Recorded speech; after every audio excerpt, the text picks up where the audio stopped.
Waiting on the YouTube.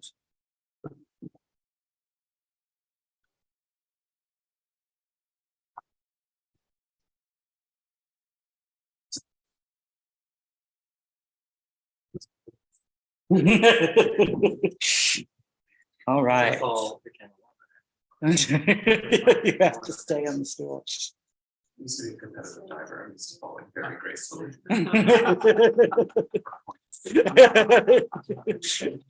All right, we are live. And do this. Okay, so welcome everyone to the launch of Red Clay SUZIE by Jeffrey Dale Lofton.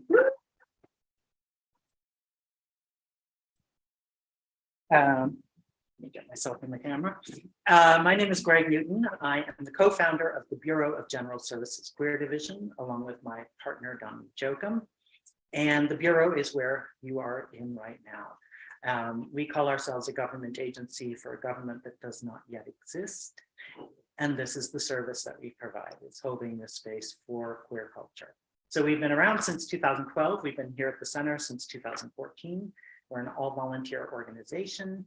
We exist because the center enables us to exist, along with donations and sales of books. So we do have a suggested donation. And I forgot to mention, Bree is our volunteer helping out today. Please give it up for Bree. I would have lost my sanity a long time ago if we didn't have all these volunteers helping us out. So we very much appreciate it. So we do have a suggested donation of $10, but if you are planning on buying a book or if you bought one already, that's also a great way to support us. But if you're able to throw something in here, we appreciate it. And there's some change in here if you need it. You could also Venmo us at BGSQD, which is all around you. Before I introduce our authors, I'm going to read a brief land acknowledgement. So the Bureau acknowledges that our organization operates on the unceded land of the Munsee Lenape. We are actively seeking to partner with and provide material support to a local queer Indigenous organization.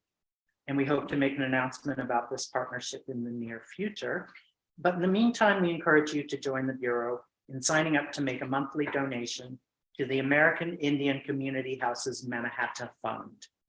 The Mannahatta Fund, according to its website, is an invitation to all settlers and non-native people who wish to acknowledge the legacy of theft and genocide that comprise the history of New York City and the United States. And you can find more at mannahattafund.org. All right. Jeffrey Dale Lofton hails from Warm Springs, Georgia, best known as the home of Roosevelt's Little White House. He calls the nation's capital home now and has for over 3 decades.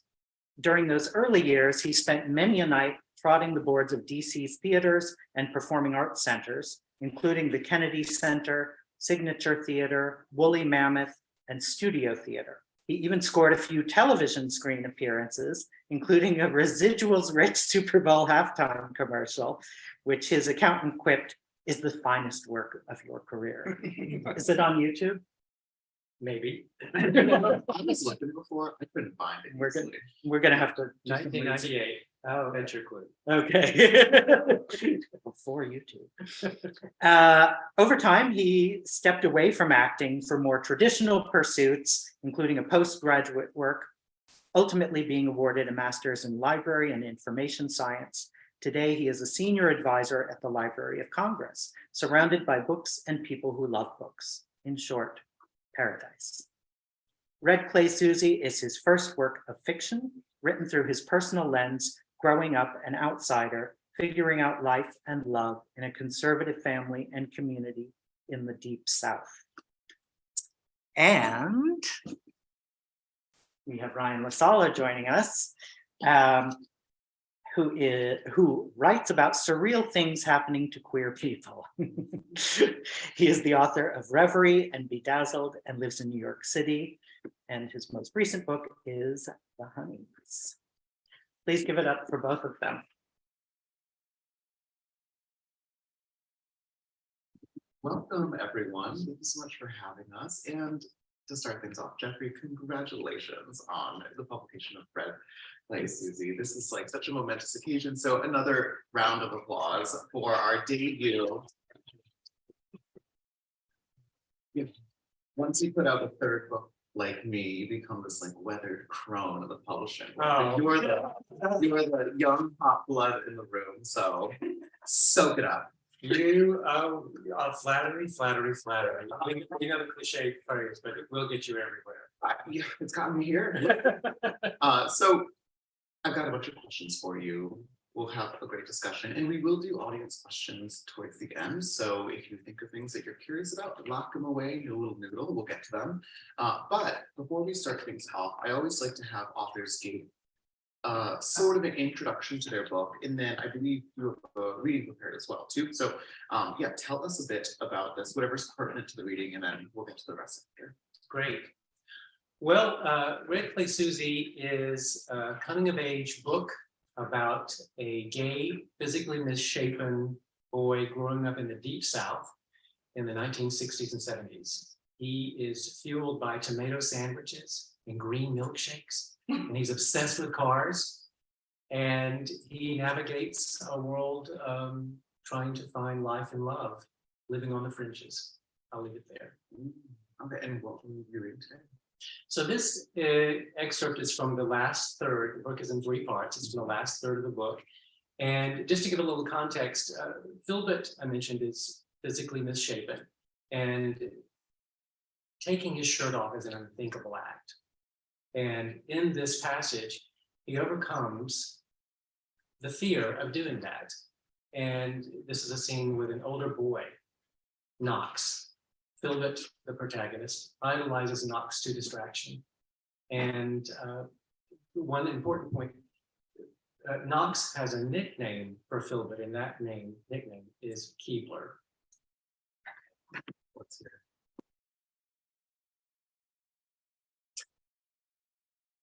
Let's go swimming. Swimming was a shirts off activity, so I avoided it at all costs. So I said, I don't swim. Oh, I'll teach you. That's okay. Everybody needs to know how to swim. Oh, I know how. I just don't. Why not? Water gets in my ears. Well, earplugs. They don't really work. Oh, come on, Keebler. It's so hot. Okay, you don't have to go in, but you're coming along. Let's go. And with that, he pulled me out the door by the hand. And then he guided me towards the woods, his hand on the small of my back. I followed him down a steep, but not deep gully, and into a mostly dried up creek bed. And then we turned and we were out in the open. The sun suddenly making us squint after having been in the cool shade of the piney woods. A beautiful dark green lake spread out on all sides, woods all around it. He sat down on the bank and he started to pull off his shoes. Let's go in. No, I said, way too abruptly. Well, you don't have to put your head under. No. Well, okay, he said. Before I lost my courage, I admitted, I don't want to take my shirt off. Thinking the only thing worse than me telling him about my deformity was for him to think I was a total weirdo. Oh, it's just, I never done that. And it's because Keebler is no problem. Then before I could talk myself out of it, I took my shirt off, my chest fully exposed in the sunlight. And I just stood. See? He didn't talk. He just stared. My teenage fantasy was looking at what I spent hour after hour trying to hide. Say something, I thought. Does it hurt? Only when you don't touch it. I said it without thinking. What? Nothing, just never mind, just forget it. I never felt more exposed than I was right then. My shirt off, with my white, pasty, skinny, malformed bird chest, in full view of the boy I loved. I didn't even know if he liked boys, much less freaky me. And the sun, it hurt so much because I couldn't hide.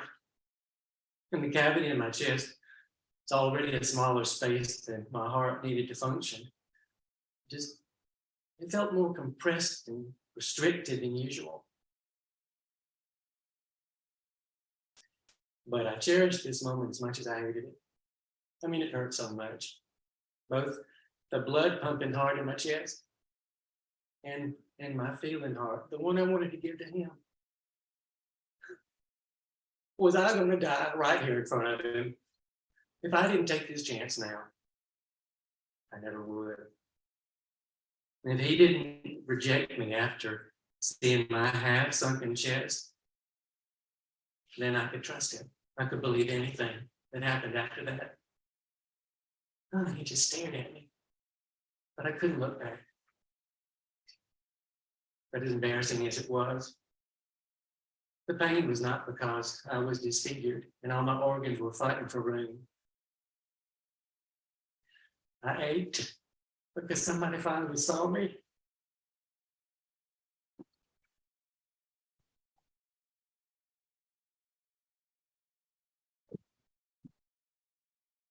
That's incredible. So like a very talented writer and a very talented performer. Let's start with, are you bad at anything? Let's humanize you. I don't want them to resent you by the end. I am the messiest person you'll ever meet. I cannot organize my workspace to save my life. Is that okay? Is that all right? Do we? I can go. I can come up with so much. No, I think they need a little bit. Okay, all right. We're gonna find little barbs and digs throughout the rest. Well, first of all, thank you for sharing both that passage, but also the performance. You are an actor. I like remember that as you were going, I was like, oh wow, this is like we're being treated. Wonderful. I'm never reading from my novel again. Have you ever thought about adapting this? I know this is a strange question to start off on, but given your background and given the like personal nature of the work, have you ever thought about what it would be like to see it staged or something like that? Well, you know, being a debut novelist, everything is new, and I've loved so much having the opportunities to visit independent bookstores, support your independent bookstores, and meeting authors whose work I've read before for years and love, and meeting people who love books, readers. And I haven't really thought about adapting it yet. However, I've always been a writer. I've always written. I just never let anybody know it until recently. And in college, I dabbled around with playwriting, and so it's a great interest of mine. But right now, I am so satisfied with these kinds of experiences. So, with that encouragement, I might think about it more. There's some very beautiful monologues in this book, and let's bring it back to the beginning. I would love to hear, seeing as how this is your debut, and you mentioned just now that you're really enjoying sort of taking breaths in these spaces. What's the origin story for the writing process of this book? I'd love to kind of go back to the beginning of like, how did you get started with this? Where did it come from? Well, as it happens, I started writing Red Clay SUZIE when I left home in the mid-1980s to attend LaGrange College. And LaGrange College is a very small liberal arts institution in LaGrange, Georgia. And the best thing, because I was a teenager of LaGrange College and LaGrange, Georgia, was that they were away from where I grew up. And,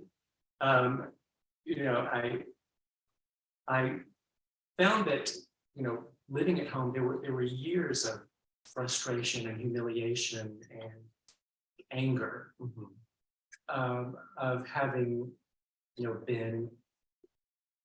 So I was from a very early age, I was a walking target of bullying and derision from even family members. And I, living at home had the effect of pushing all that down so that I never dealt with it. But as soon as I was away from home in another environment, even though it was only 30 miles down the road, college was only 30 miles down the road, it was like a dam broke and this flood of white hot memories just overtook me. And I started writing in journals. And it was so comforting. It was like a salve. It was like a steroid cream on an open wound. So comforting. And then school got in the way. And you know how it is when you're first in the college environment. And I found that I really didn't have time to devote as much as I wanted to that exercise. I think I've come to think of it as it was an exorcism by exposition. I was expunging myself of all of this that had been pent up for so long. And but I put it away with every intention of getting back to it once I sort of had my college sea legs. And I didn't go back to it for decades. So fast forward to Washington, D.C. I now live in Washington, D.C. And this, to me, it's very emotional for me. It's the power of literature for me. I reread To Kill a Mockingbird, and I read for the first time Call Me by Your Name. And reading those two books one after the other,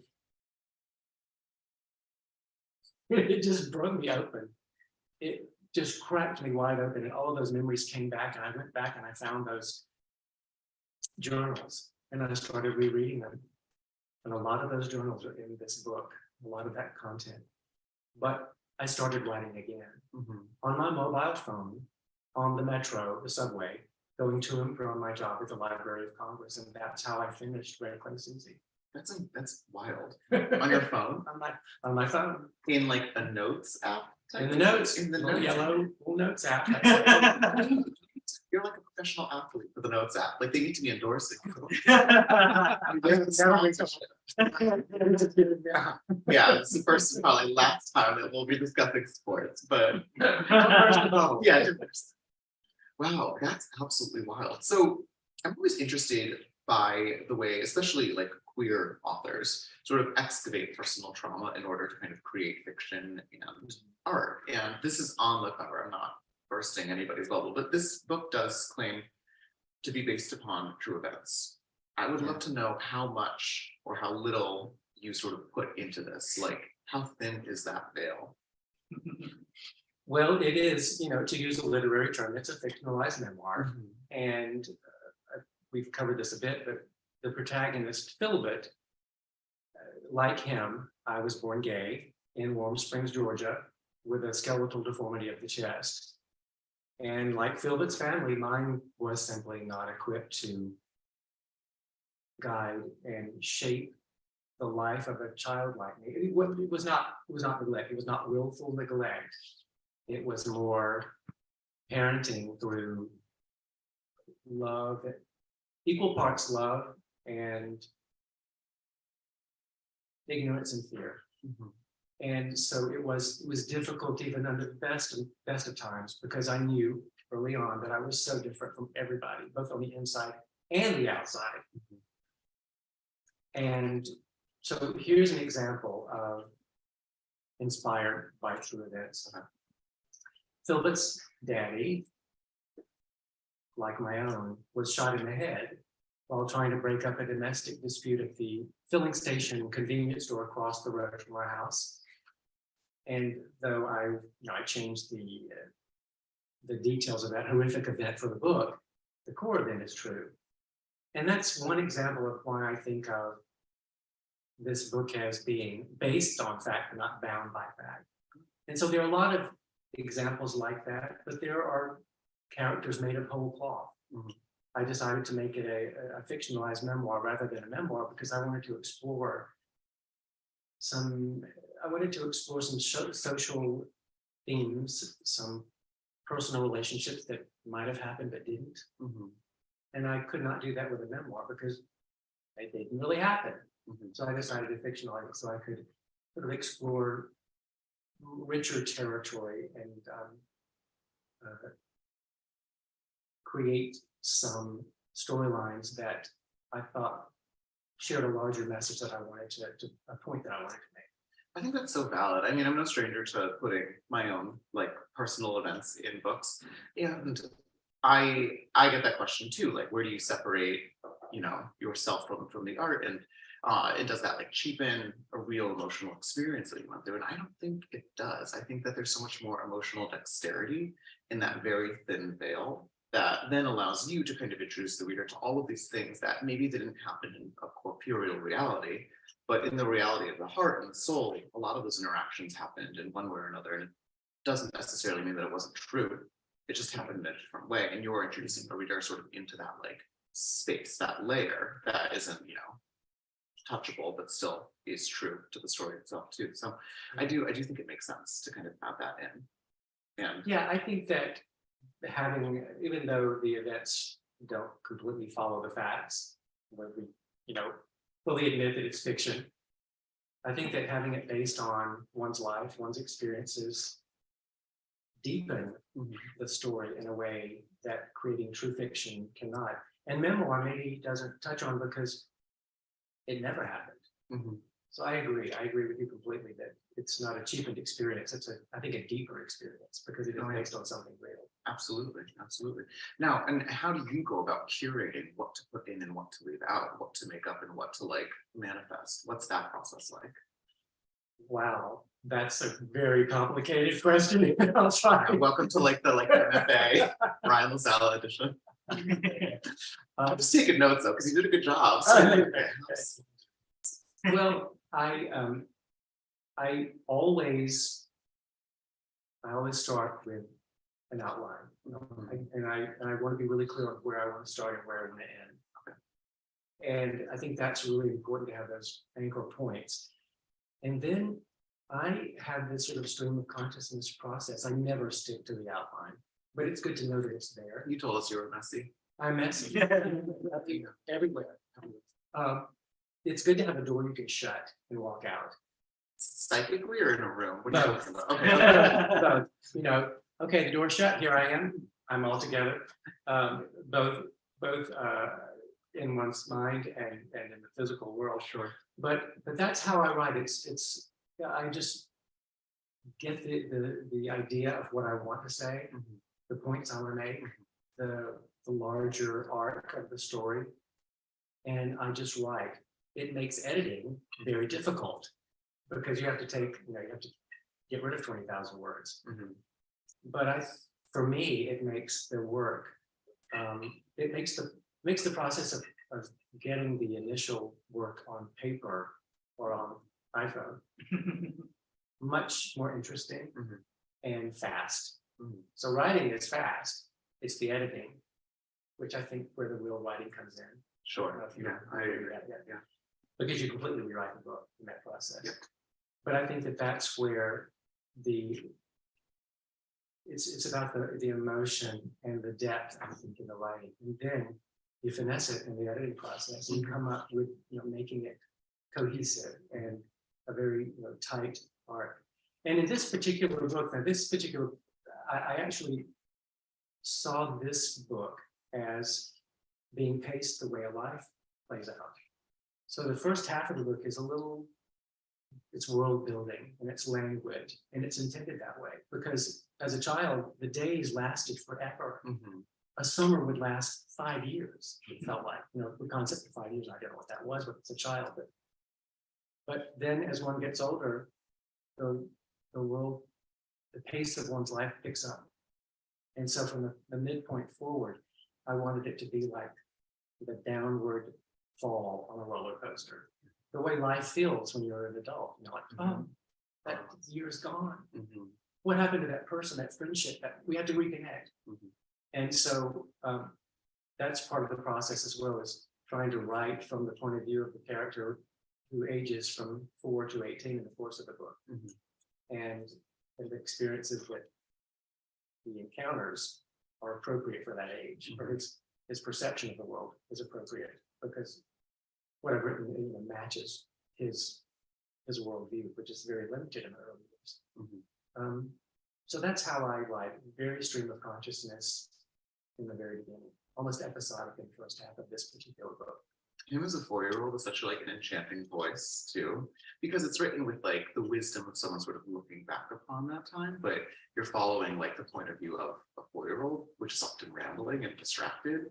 And there were certain times, especially when he was in the garden with like granddaddy, where and this is like early on, so this is not like a spoiler or anything, don't worry, but where there's passages where they're talking about potatoes and like how the gnarled ones that have been like bitten up by insects are oftentimes like more enriched, and granddad is sort of giving this like incredible life lesson. And at first the passage sort of feels like, well, you know, what are we doing with these potatoes? What's going on here? Like by the end of it, because you're following a 4-year-old sort of around this like metaphor, and you get to the very end and you're like, that's actually a really beautiful life lesson. And it sort of echoes throughout the rest of it too. And I think that that's such like an interesting thing to capture, the lessons that we learn when we're too young to recognize them, and looking back and being able to kind of pull those out of those moments is a great feat just from like a craft level. So I have to commend you. Thank you. On that. I appreciate it. I would also like to hear about cars.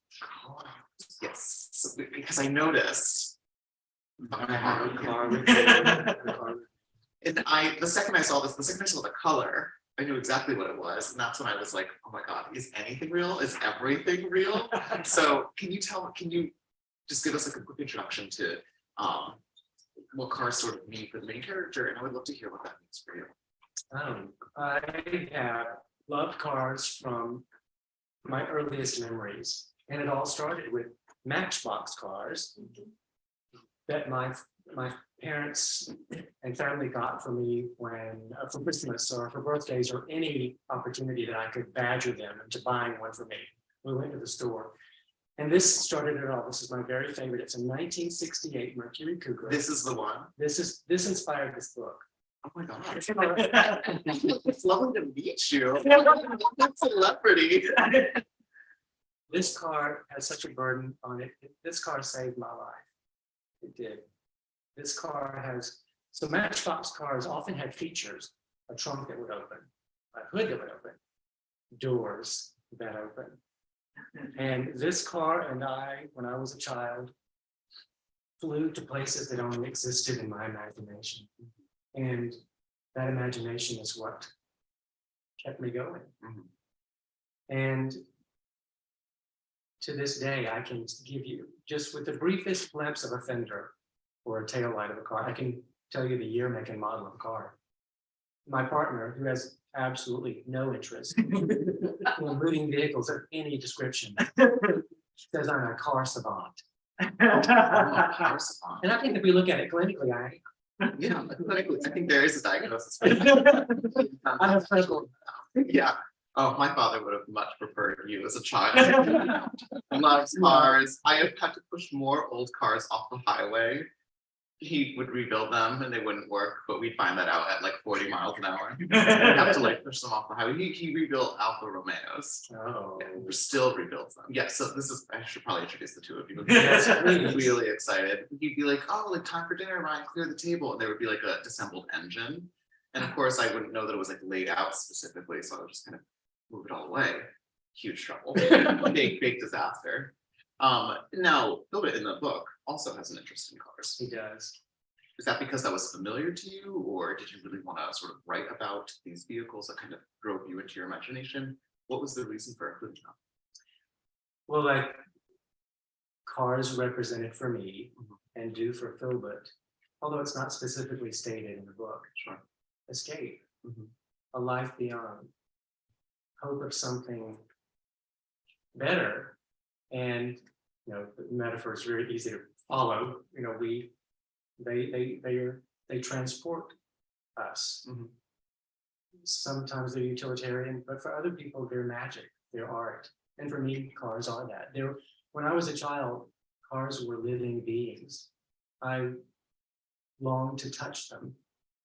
And Philbert in the book talks about passing his cool hand across the hood or the body of a car baking in a hot Georgia sun, wanting to soothe it and give it comfort. That's the way this child thinks. That's the way I thought. That makes sense. And the way it's very romantic, the way that you talk about, but also write about vehicles. Like And I know that I'm having like a work is having an effect on me when like suddenly I'm like looking at cars as across the street and I'm like, what's that? It's like a Honda Accord. But suddenly I'm like, I actually want to know about cars too. Because I'm just stealing other people's personality traits. Very evocative. Another question that I have for you is in your author's note, you talk a little bit about bullies and body shaming. And I would love to hear maybe some of the intentions around including themes in this novel and sort of what you hope that means to maybe, young people dealing with similar issues. Well, I see this book as a message of hard fought self-acceptance. But I did not, there were no books like this on the bookmobile that magically appeared across the road from where I lived when I was a kid. Is that real? The bookmobile? Oh, yes. Yeah. Oh my gosh. The bookmobile. It appeared in this, in the parking lot of this filling station convenience store that across the road from where we live. And that was very I think it's the verb appear. That's kind of But- messing with me. It just would appear. Like, It magically. okay, got it. It does sound magical. For a 4-year-old, it's a magical. It's there, Mama. Here Yeah, we go. of course. And it was on a schedule. Of course, I didn't know that, but it was on a weekly schedule. But there were no books like this. Curious George was on the bookmobile, which I loved, and other books. But there was nothing like this. And when I was writing it, as I mentioned, it was healing catharsis. I was writing this for myself. I wasn't writing it for anybody else. But about halfway through the first draft, I would write on my iPhone on the train going to and from work. I'd get off at my stop at the end of the day, walk to my car, composed, purposeful, get behind the wheel, and just burst into tears. And it was about that point that it dawned on me that there are kids today who are struggling the way that I struggled when I was that age. And I thought maybe this could be a roadmap to help kids who were like me, who are having a rough time now. And I started in very small increments, sharing it with other people. First readers, people I trust, who are also, most of them also writers, so they understand the process and how personal it is to put a work out there. I'm sure you can relate to this. And then I got a literary agent whose whole purpose is to, find a place for this to live in the world, a book like this to live in the world. And then after I signed a publishing deal, you can't get out of those easily. Once you sign a publishing contract, it's going to be out there. So that was how I decided that I wanted to share it beyond myself. Sure. And the things that I wanted to talk about, and this is actually written in the book, that bullies are just I call them paper predators. And they have no more power over you than you yourself give them. Because they're more afraid of the world probably than you are. Other messages I wanted to send: your body is precious, even with its imperfections, real or perceived imperfections. Your body is the only one you have. Treat it with kindness and care so that it can take you as far and as long as it's able. And it's really the quality of your heart and mind that matter most. And above all, love is never wrong. True love is never wrong, and you should bravely bestow it on whomever it is worthy of that gift.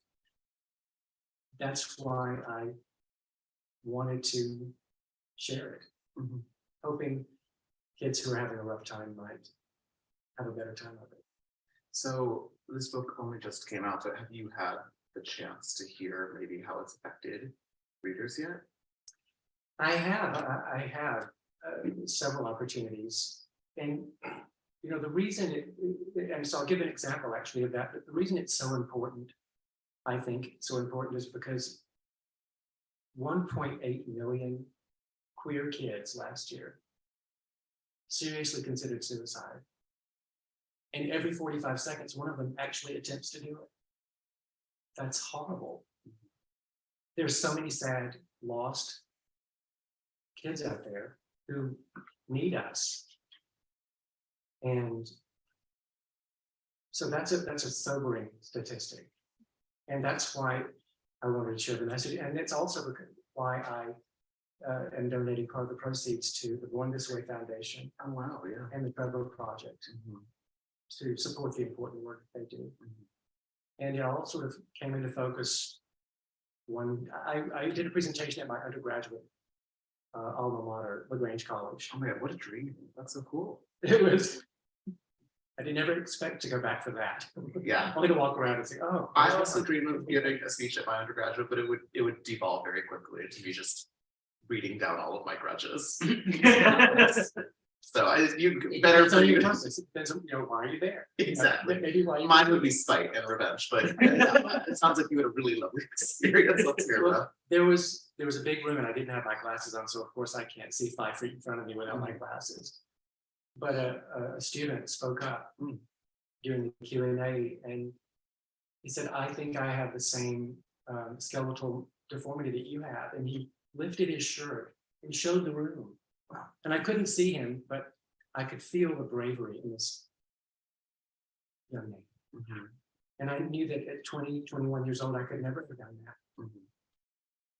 But my standing up there and exposing my life for all of the others made it okay for him to say that to the room. And I don't know if he was a queer kid or not, but he was someone who has lived in isolation to a point.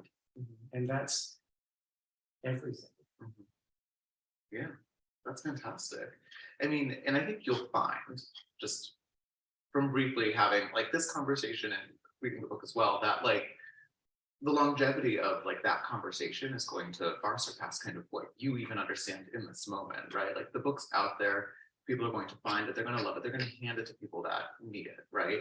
And this is why we depend on bookstores and librarians and educators to sort of recognize the hands that need the books that we write and to make sure that our books end up in those hands too. And it's a cool thing to kind of realize that like, oh, all over the world, people are going to be sort of engaging in the hard work that you had to do in order to write out a narrative about overcoming things like this. But it is also kind of, I don't know, are you intimidated by that? You're suddenly in conversation with all of these people at a really raw sort of moment in their life, perhaps.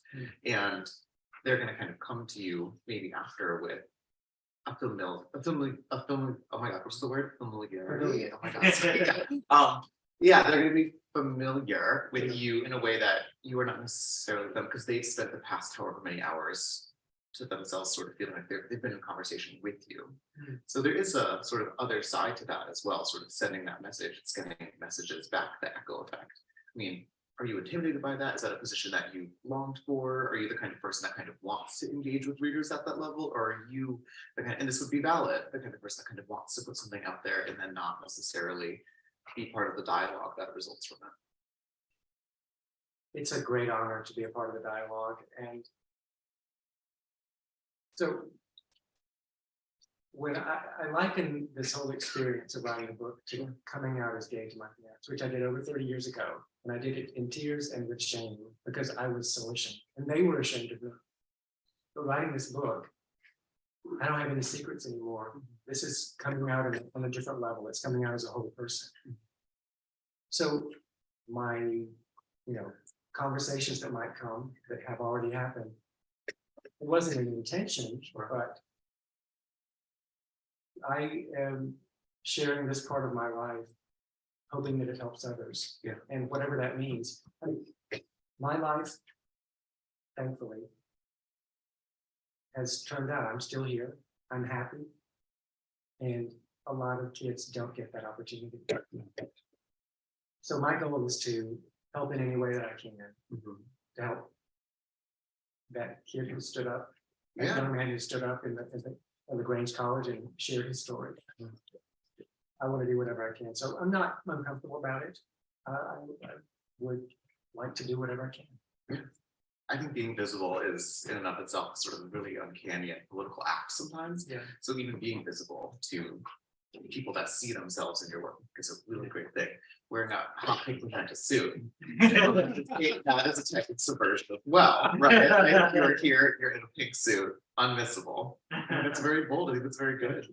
You know, there's another example. So Post Hill Press published this book.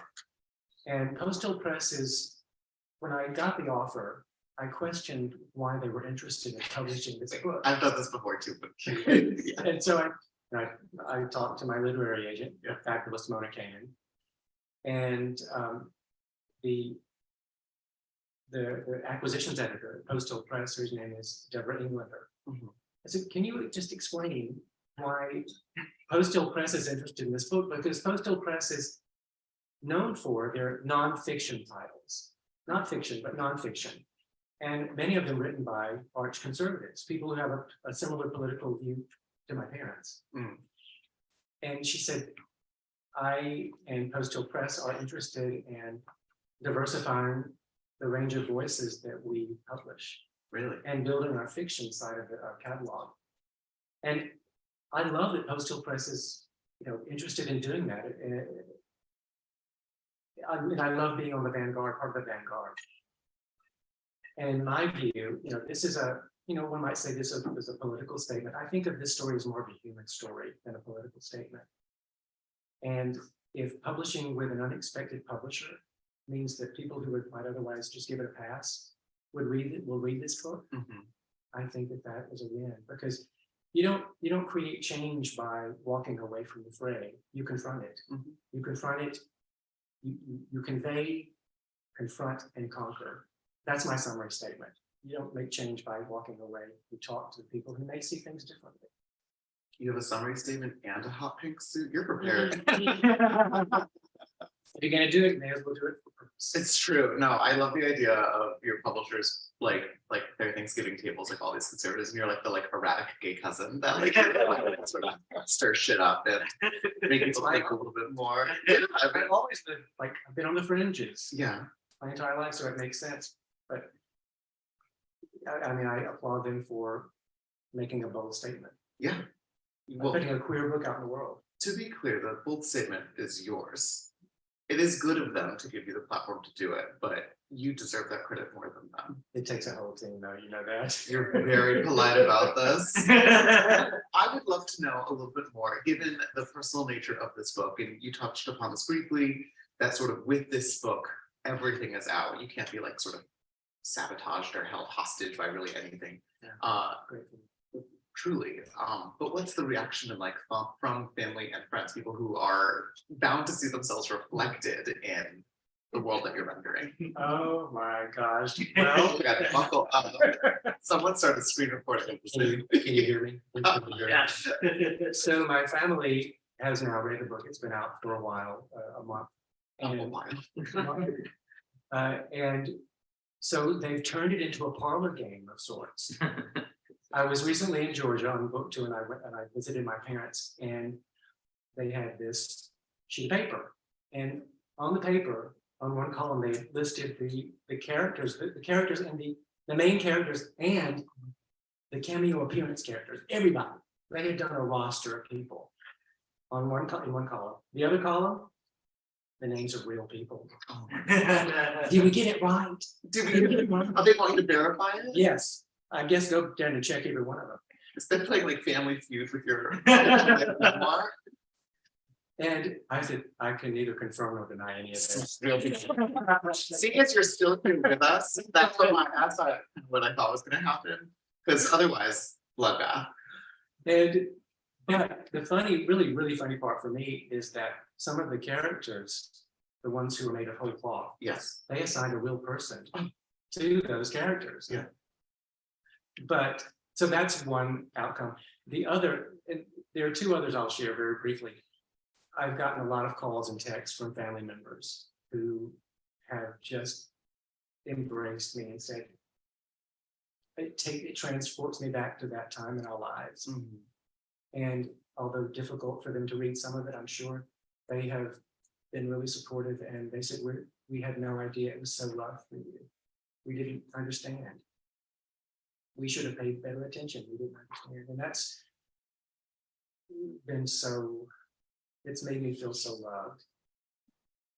And the last one, to end on a different kind of note, I went to visit my parents last year after I signed the publishing deal before the book came out. And my father has a recliner and in front of the television. So he's always in the recliner watching television.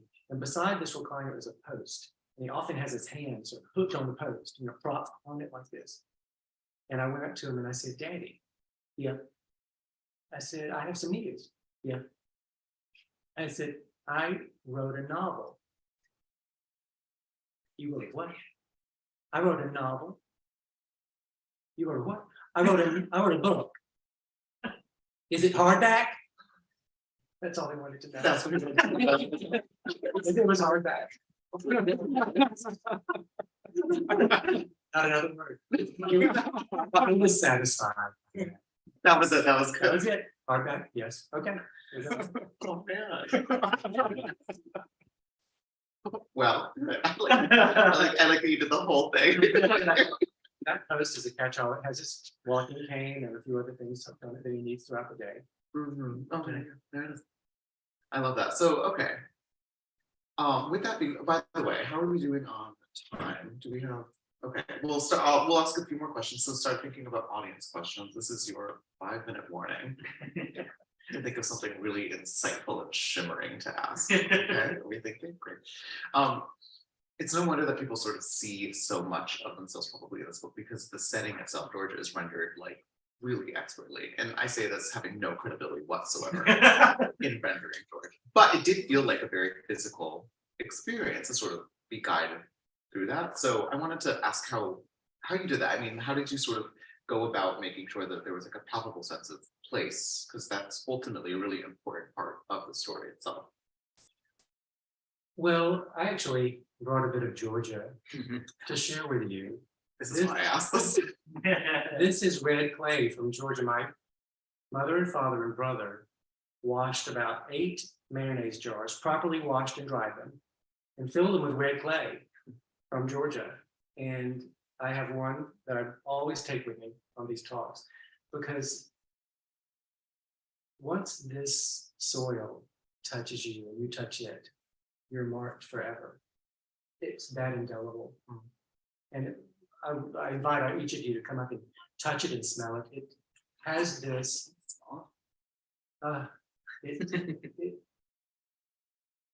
it lowers itself into your lungs and remains there. It does. And the properties of it, when it's hot or wet or cold, it has a mind of its own. It can be, if you close your eyes and walk through it, you can't tell if it's dry or wet. It can be as hard as a brick. Red brick, it looks like a red brick. Or it can be just as soft and powdery as baby powder. It can be as gloppy as peanut butter. And so for the setting, I drew inspiration from red clay and how inhospitable it can be and how beguiling it can be. So that was part of my inspiration. And the cars were another, for me, cars are creatures, they're beings, they're whole worlds, self-contained worlds that envelop you. You can climb inside and shut the door and you're inside of them. And that's how I created this world, just from my love and for both the physical world and these man-made creatures that roll across the top of it. I love that. I don't want to interrupt you, but the spell is actually like very specific. It is. Not in a bad way, in a good way.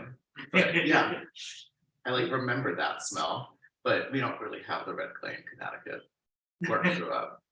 Our clay's much worse and not as metaphoric.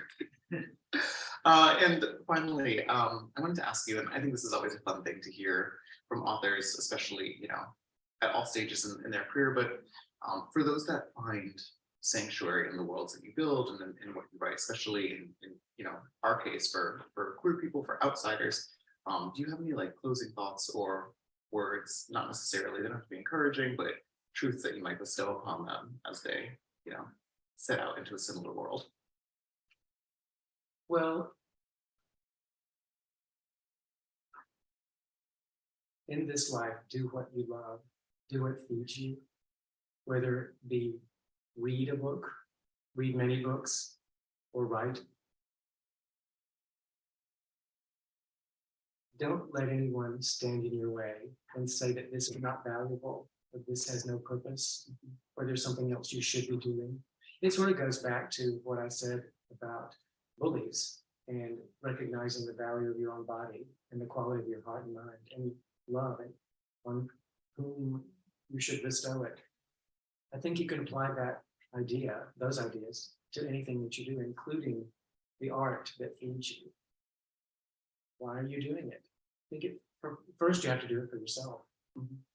Because if you aren't doing it for yourself, then what you produce, I don't think even you yourself have great value for it.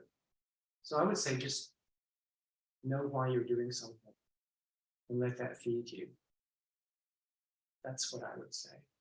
And I also think it's important to recognize other artists.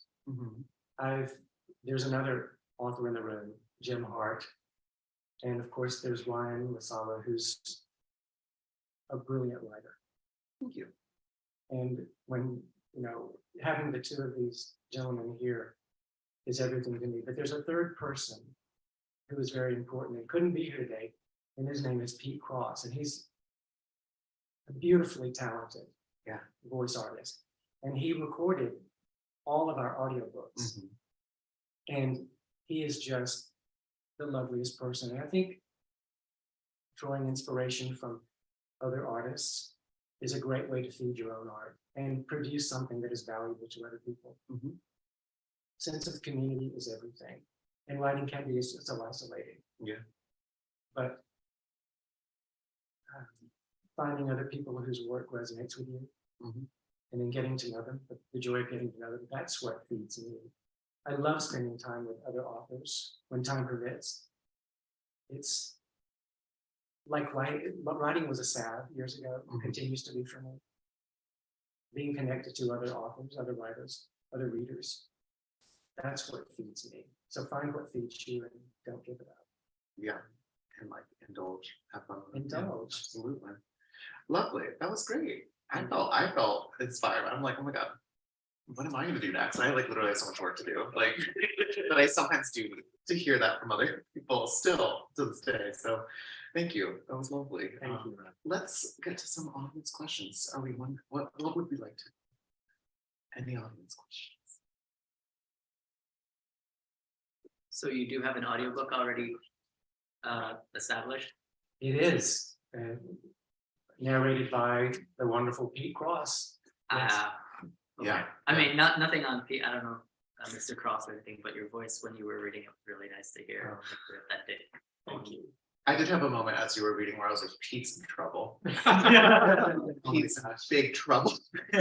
Pete makes me cry. He's not actually. The only reason I feel okay to joke about that is because nothing will threaten his job. He's very good at it. Very good. Very good. Yeah. It is amazing on the audiobook thing, especially because we share Pete as like a narrator. There's something that's so fortifying, at least to my ego, knowing that like that I've written something that like these words sound good even in the mouth of somebody else, right? Like if your words can do that outside of just like, the bubble of like surreality that like artists sort of live in, like that delusion where like, I'm amazing, right? But eventually my book sort of crosses out of that perimeter. You are amazing. Thank you. Into like the real world, and it's got to survive. The words have got to do their job without me there to kind of like make sure, like stage mom them, and hearing, I remember hearing Pete for the first time. He also read my second book, Bedazzled, and hearing that narration, and then when he read The Honeys, like I remember thinking like, oh, like I feel like I've grown as a writer because like I feel so confident that like I'm giving this person something that they can really perform through, and I can like I've read the physical version of your book. I'm going to get the audio one, but I'm so excited as I was reading it, knowing that Pete performed it. I was like, this would be fantastic to hear performed, as we all experienced like at the start of this too. So, I mean, to write something that lends itself to performance is kind of hard, but I think you do a very good job of it. Oh, thank you. I appreciate that. Yeah. Any other questions? Oh, we got two. Okay, how about right here? You mentioned the importance of red clay in your life and in the story. Who is this Susie character? Oh, so the title. Who is the Who Susie is character? Susie? Can you repeat the question for? Oh, yes, of course. So the question is, red clay, it's evident, I mentioned the importance of red clay. Who is Susie? She's in here now. Rest in pieces. We're gonna get a container that you can't see. Well, red clay, of course, the alluvial soil of Georgia. It's just, once it touches a person, you can't get away from it. That's the reference. It's a reference to place.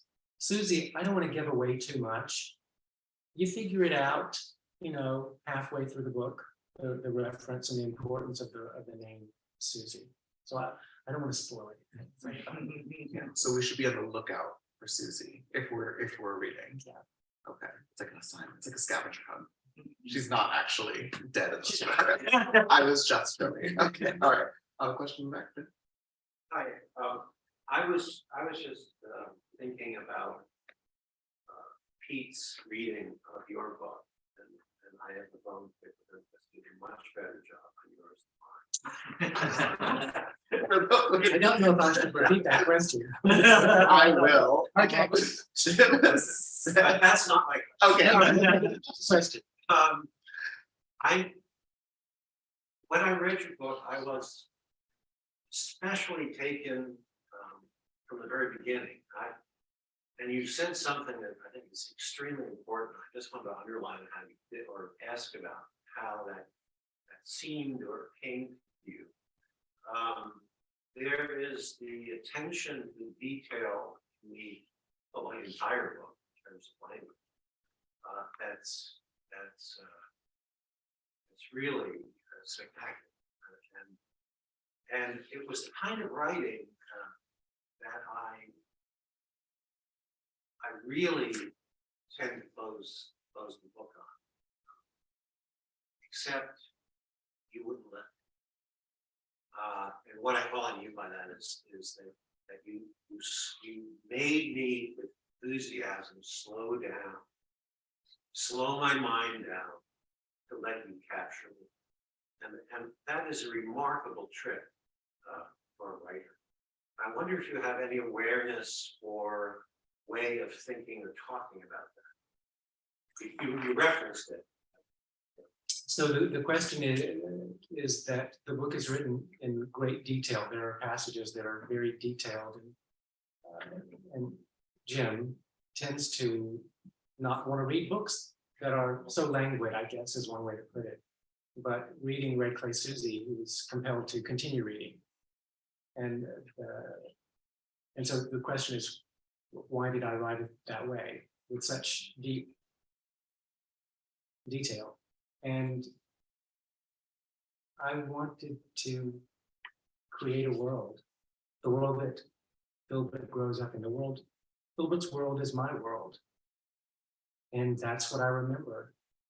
And because I was such an isolated child, such a lonely, isolated child, I watched. I didn't always talk or communicate with a lot of people. I hid it really well, even from a very early age. But I was really just observing on the fringes, looking in, trying to make sense of a world that never squared with what I felt in my heart. And my way to survive was to look and examine and soak it in, always trying to figure it out.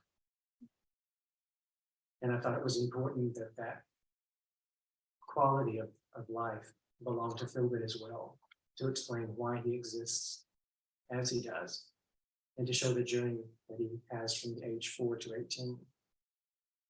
And especially just technically, because halfway through the book is more plot driven halfway through to the end, intentionally. But it makes more sense because you understand who he is earlier on.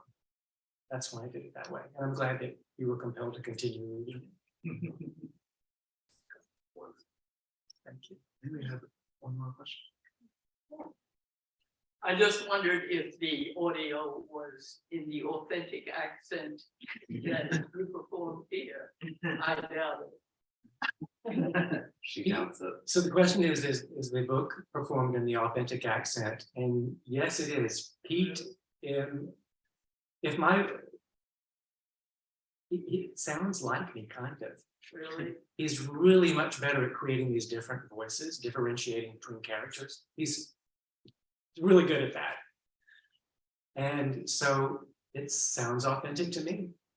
Well, if it sounds authentic to you, it's authentic. He is so lucky that he missed his flight, because if he was here right now, we'd probably be making him do voices. Like, there was a spit moment that just almost happened, but let's call it. It's a hard way. I think we have one more question. I would, one of the great achievements of your book is the representation of all of the difficulties and also all the people that want you. Sometimes very well, people who were minded to torturing you were also loving in some way. I just wondered if you touched on this a little bit, but if you could expand on that, because it's such a great achievement.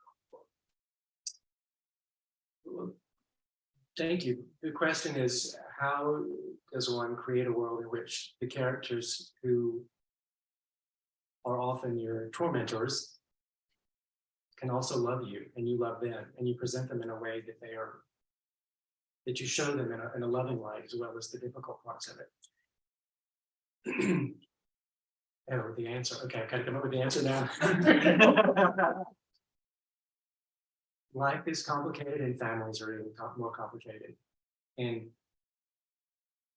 so many relationships are fraught and with all kinds of, push and pull. And I think that relationships that don't show that aren't really authentic. It's complicated, to use an overused phrase, but it's complicated. And even though someone might not be your favorite person, and you try your best to get away from them, when they're family, chosen or real family, there's this pull to them as well, and you want to be fair when representing them, because very few times have I met someone who's all the way on either end of this spectrum of being good or bad. We're all somewhere in the middle. Except me, I'm all Good. Yeah. Okay. That's just On this side of the pool. yeah. And Jim's on this side. That's a very fair question, though. That does sound rude. All right, any other questions? Oh, we have lots. Okay, great. All right. Do you expect to be banned in Florida? Let's talk about the bad. What a Yes. I don't want to be banned. But take it one day at a time. I want to stand for something. That's the reason I published with the publisher that I published with. Yeah. If they're willing to go there with me, I'll go where they're with them. And so, do I want to be? No. I think that it's horrible that we live in a world where this can even happen. And the best thing we can do is stand up and stand up and stand for something. You stand too much. So whatever happens, happens. We as a community will deal with it, as we're doing now. Yeah, it's good that questions like that are asked in rooms like this, because it's both of my first two books were banned in Florida and then in Texas, and then they got unbanned because I think someone had to do. What happens is they put them into review. So if the books are unshelved, and someone somewhere, or librarian, then has to read through them and kind of comb through them to basically prove out the claims of obscenity, capital O. And but then the result is that you have a librarian somewhere who kind of knows your book really well and will then argue it back onto the shelves, hopefully, right? Because librarians by and large are usually really well equipped to actually defend. Yeah, we have a librarian in the room. To defend books against things like this. It's very rarely someone in education that's arguing for things like this too. So at least in my journey, sort of watching these things happen, it's very disheartening, but there's this sort of like subtle edge to it that also is really invigorating, sort of seeing people come to the defense of these books and see them through back onto shelves and sort of, you know, it sort of gives you the sense that these people, these politicians are kind of picking fights with the wrong people. And they're fights that they won't win. And so there's an element of like kind of Black comedy to that, at least for me. But at the same time, you know, it's very spooky, very scary. And you're right to sort of take it one step at a time. And it's the kind of thing where like, I hope that never happens for you. Because if it does, then you're sort of put in a position of having to talk about it often. But I do think that we should be talking about it. And I am glad that people are asking about it because it's something that we have to be very vigilant about. And I think you're right to say that the best thing that we can do is sort of stand up. But I think, you know, remaining visible, remaining authors that are speaking about it, that are writing even more to kind of put more of ourselves out in the world is a, you know, really subversive act in and of itself. Yeah, and you know, for authors who are well known and already have a following. Thank you. No, No, you're not. no, I'm talking about authors who are established. Yeah. And have people who know and love their work. It means a very different thing for them to be banned. Yeah. Than it does for an author who has no following yet. It can really squelch. It can put a permanent cover over the work of someone whose work isn't yet known. Mhm. That's a side conversation. The bigger conversation is about what Brian was talking about and you're talking about, which is we have to stand up and fight Right. against this. Right. It's so complicated. There's so many side conversations that this creates. Yeah. But we have, you know, standing together, standing for something, that's what's important. Especially in spaces like this, right? Yeah. Like community spaces that are creating spaces for like queer literature, like that's a really profound thing to do too. So make sure to donate. There's somebody on MSNBC, Belchi, I think his name is, that every week on the weekend, he has the banned book time and he introduces new authors, old authors. I love that. Yeah. They talk about their book. Is it Ali Belshi? Is that Ali Belshi. Ali Belshi. Yeah. Ali Belshi. Oh, he's Yeah. We shall overcome, as the man said. Yes. Do we have another question? Yeah. Yeah. So like, what's been great about the past few years is we had so many more queer books, especially queer YA books. So I was just wondering, yes, and I'm here for it as a YA librarian, obviously. So queer YA. So what have been some of the standouts for you the past few years that have just been delightful to read, talk about? Sure. Do you have some recommendations? Well, I mean, Yeah. there are two obvious books. There's actually three, but the obvious, I mean, I re-listened this week to Bedazzled. Oh, And that is, no. Like it's what comes to mind because I just listened to it. okay. So the two obvious ones are author here. You go now. Oh God, that was such a cheap answer. That's equal to me being like, how following us, which I'm looking at. So, you know, some of the authors like Phil Stamper. Yeah, this is fantastic. Great. Stephen Rowley's work is great. There's so many great authors. Yeah. There's so much out there to consider. There's such like good range too. Like some of the ones that I think of are like Phil Stamper, who's like a personal friend, who's great and writes like contemporary queer YA. So it's usually like about like kids in our world dealing with some sort of extraordinary circumstance. I also love Julian Winters, who wrote Running with Lions, and he writes like these really like sweet queer like YA romances and like that are just so full of like they're bursting with joy. And for a long time, queer literature, like especially youth literature, was I don't want to say like maligned, but was basically shot through with like expositions of trauma, which I think is very important. But for a long time, it was sort of just that, right? So to have these things that are purely about like showing joy in contemporary issues that kind of exist in tandem with being queer. It's, I think, a really lovely thing. But at the same time, like, the counterculture sort of edging in that direction, I think kind of put like a bit of a stigma against like hard-hitting like queer books. But I'm happy to say that like there's plenty of that too, right? Like the books that would have been called issue books like a few years ago, that are fantastic and that don't shy away from any sort of like darkness. So I hope all of this actually is a fantastic book. Yeah, AJ White is fantastic. Aidan Thomas does, I think, a really great job of exploring some of these themes as well. And let's see, what's good. I don't know. There's a lot. I am literally looking at the I book. get performance anxiety, like everything goes out of my head. Yes. Sorry to distract from that question, but kind of connected, what inspired you most to write? I mean, you said you journaled a lot and you liked Call Me By Your Name and the Kill a Mockingbird, right, all that. But I guess I'm wondering what else kind of drove you to take it one step further into putting the book out. Well, so the question is what inspired me really beyond reading Call Me By Your Name and To Kill a Mockingbird. And, that really was the spark. It was a spark because I've always written. I just haven't shared it with anybody. And reading those two books just, it was, I don't know how to describe it, other than it just broke me completely open and brought those really raw emotions from my 20s back, well, late teenage years actually back. And I just felt a need to get it out of me.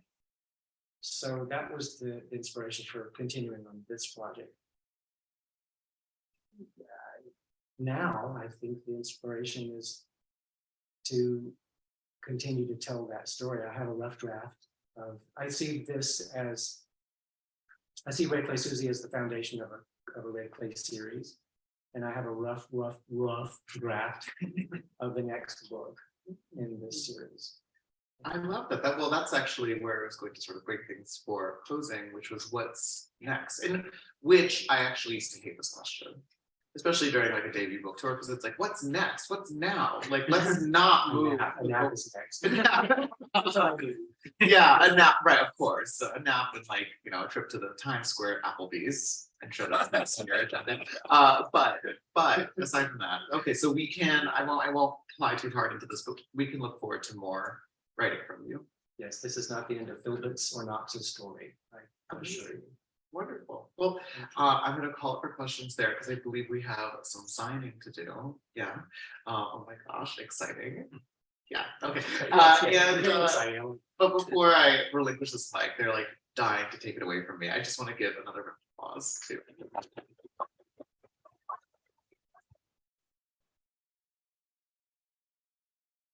I want to say thank you to the Bureau of General Services Queer Division. Support your independent bookstores. Yes. And this is one.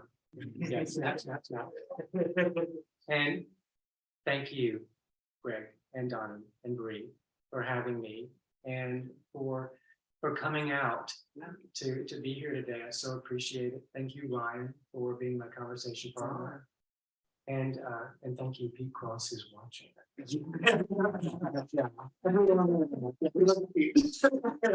Awesome. Great work. You did it. Thank you both so much.